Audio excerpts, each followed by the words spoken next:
हरियाणा के रेवाड़ी के बावल कस्बे में समरसता सम्मेलन एवं प्रतिभा सम्मान समारोह में मुख्यमंत्री नायब सिंह सैनी बतौर मुख्य अतिथि शामिल हुए। इस अवसर पर मुख्यमंत्री नायब सिंह सैनी ने कहा कि समरसता कोई एक दिन का आयोजन नहीं बल्कि जीवन जीने का संस्कार है। समरसता का वास्तविक अर्थ अपनी पहचान को मिटाना नहीं बल्कि प्रत्येक पहचान का समान सम्मान करते हुए समाज और राष्ट्र की एकता को और मजबूत करना है। उन्होंने कहा कि इसी समरसता आपसी सद्भाव और सामाजिक एकजुटता की भावना को आगे बढ़ाते हुए तथा प्रधानमंत्री श्री नरेंद्र मोदी के सबका साथ सबका विकास सबका विश्वास और सबका प्रयास के मूल मंत्र से प्रेरणा लेकर हरियाणा सरकार अंत्योदय के लक्ष्य के साथ निरंतर आगे बढ़ रही है। मुख्यमंत्री ने कहा कि सरकार का स्पष्ट संकल्प है कि विकास की योजनाओं और उनके लाभों की पहुंच सबसे पहले उस व्यक्ति तक सुनिश्चित की जाए जो समाज की पंक्ति में सबसे पीछे खड़ा है। इस मौके पर मुख्यमंत्री नायब सिंह सैनी ने 411 युवा प्रतिभाओं को सम्मानित भी किया। समरसता कोई एक दिन का ये आयोजन नहीं है बल्कि ये जीवन जीने का एक संस्कार है। साथियों, आज बावल की इस धरती पर वही संकल्प शिक्षा प्रतिभा सम्मान के रूप में साथियों आगे बढ़ रहा है।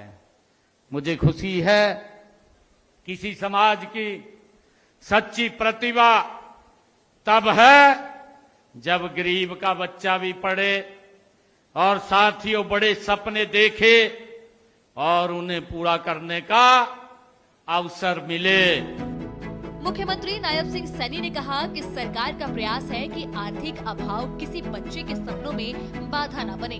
इसी उद्देश्य से 2,50,000 रुपए तक की वार्षिक पारिवारिक आय वाले अनुसूचित जाति विद्यार्थियों को प्रतियोगी परीक्षाओं की निशुल्क कोचिंग, डॉक्टर अंबेडकर मेधावी छात्रवृत्ति योजना के तहत 8 से 12,000 रुपए की वार्षिक छात्रवृत्ति और पोस्ट मैट्रिक विद्यार्थियों को 2,500 से 13,500 रुपए तक शैक्षणिक भत्ता और अनिवार्य फीस की सुविधा दी जा रही है।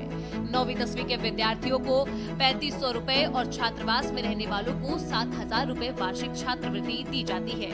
9,090 विद्यार्थियों को 3 करोड़ रुपए की लागत से मुफ्त साइकिलें और कक्षा पहली से 8वीं तक के 4.02 लाख विद्यार्थियों को 44.18 करोड़ रुपए की प्रोत्साहन राशि दी गई है। उन्होंने बताया कि मिशन बुनियाद के तहत करीब 400 बच्चों को डिजिटल कोचिंग दी गई, जिनमें 272 बच्चों का चयन IIT जैसे संस्थानों और 61 बच्चों का नीट में हुआ।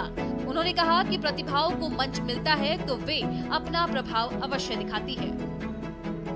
यहाँ सम्मानित वो जो हमारे 411 विद्यार्थी और खिलाड़ी हो रहे हैं वो इसी विश्वास की साथियों तस्वीर हैं। मैं साथियों विशेष तौर से मेघवाल उत्थान समिति को इस आयोजन के लिए हार्दिक बधाई और शुभकामनाएं देता हूं। साथियों, मेरी कामना है कि प्रतिभा सम्मान की यह परंपरा केवल पुरस्कार देने तक सीमित न रहे बल्कि ये हर उस बच्चे तक पहुंचे साथियों जिसे अपने सपनों पर ये विश्वास है। साथियों, आज सम्मानित हो रहे सभी विद्यार्थियों, खिलाड़ियों और प्रतिभाओं को मेरी ओर से मैं उनको बहुत बहुत शुभकामनाएं और बधाई देता हूं। साथियों, बेटी की पहचान जाति से नहीं प्रतिभा से हो और युवाओं की पहचान साथियों जन्म से नहीं उसकी योग्यता और मेहनत से हो। इसीलिए आज साथियों यह सम्मेलन केवल सम्मान समारोह नहीं, ये हरियाणा की बदलती सामाजिक चेतना का एक प्रतीक है। मुख्यमंत्री ने कहा कि सरकार का उद्देश्य जरूरतमंद वर्गों को केवल आर्थिक सहायता देना नहीं बल्कि उन्हें सम्मान के साथ आत्मनिर्भर बनाना है। प्रदेश में मुख्यमंत्री विवाह शगुन योजना के तहत अनुसूचित जाति परिवारों की बेटियों के विवाह पर 71,000 रुपए की सहायता दी जाती है और पिछले 11 वर्षों में इसके तहत 1,200 करोड़ रुपए वितरित किए गए हैं। वहीं पिछले 18 महीनों में लाडो लक्ष्मी की योजना के तहत 10 लाख बहनों के खातों में 2,042 करोड़ रुपए पहुंचाए गए हैं। योजना के विस्तार के लिए सितंबर माह में पंजीकरण पोर्टल खोला जाएगा, जिसमें 1,80,000 रुपए तक वार्षिक आय वाले परिवारों की बहनें आवेदन कर सकेंगी। गरीब परिवारों की माताओं बहनों को 500 रुपए में गैस सिलेंडर उपलब्ध कराने की योजना के तहत भी अब तक 300 करोड़ रुपए की राशि खातों में भेजी जा चुकी है।